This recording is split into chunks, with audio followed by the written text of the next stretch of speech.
Hello guys, this is Matrix Ray, and I'm showing you some resolution comparisons between native 1440p and native PS2. I will also be doing some frame rate testing and show you guys the best settings for Conspiracy, Weapons of Mass Destruction. We are using large frame buffer, a custom resolution of 2560 by 1440p native, 16 times anisotropic filtering, it mapping automatic, full direct 3D recommended, and we are using half pixel offset. Normal vertex. We have that on because there are ghosting slash blending effects in this game, so you need to turn it on to kind of fix it up. I would use 16 times MSAA on this game, but this game has a lot of problems. But it only costs 1.2 gigabytes of video RAM, so quite cheap to be honest. We are using texture filtering of display and FXAA shader. We are using bilinear forced because some of the HUDs in this game do remain blocky, so I'm just filtering it, depends on your personal preference. We are using Bob TFF using blending and shaking.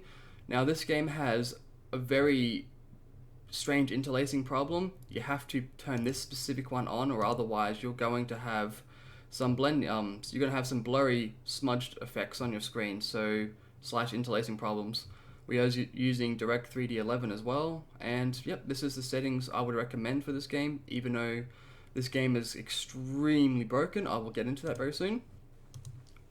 Now, out of all the 60 plus games I have on this emulator, the PCSX2, this is the only game that does not take advantage of the NTVU. For some reason, this hack does not work. Even on a 6-core processor I have, you only need 3 cores for it as well. But for some reason, this is the only game that does not take advantage of it. But it's on anyway, so you can turn it off and it'll run the exact same speed pretty much. But apparently, according to the VU, it does use some of it, but I haven't noticed any differences. But it's up to your computer and see how it runs by itself. It's just probably me, I'm probably unlucky. Alright, so let's check out the native PS2 dimensions. Now apparently this game runs at 640 by 510. Very strange PS2 dimensions, but yeah, it works. Now this game also targets 50 frames per second on the top left corner of my screen.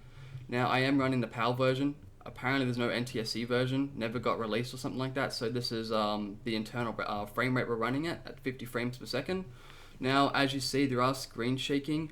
We're just going to ignore that because I need it for hardware mode. The whole purpose is to run this on hardware mode, but this is what the game looks like at native PS2. Now there's a lot of shimmering, there is screen shaking, yeah, don't worry about that, and it's quite blurry.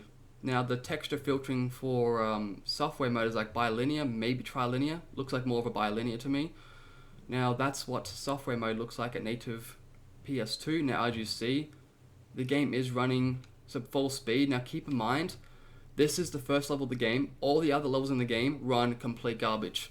They run extremely slow, a lot of bottlenecking problems. I will get into that very shortly. Now, this game has graphical problems as well. As you see on the grounds, you can see that there's warping, like stretched textures, which is, you know, warping sort of.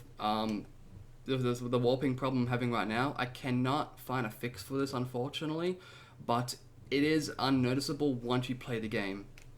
Now, let's check out native 1440p. Now, in native 1440p, there is some flicker, that's just normal. The game is very buggy. It's in a very disgusting state on the PCSX2. I do not recommend anyone downloading this at all. Or, if you're someone that has a copy of the game, I do not recommend you using your copy of the PS2 version on the PCSX2. Just stick to the real hardware until the developers come around fixing this game one day. I am using a later build that they released recently, so it's still in a buggy state. But just do not recommend this game at all. But I'll tell you what, it looks brilliant in 1440p. So if we go back from native PS2 to native 1440p, as you see, it's really nice looking. Everything looks a lot clearer in 1440p, especially the rock details in the distance.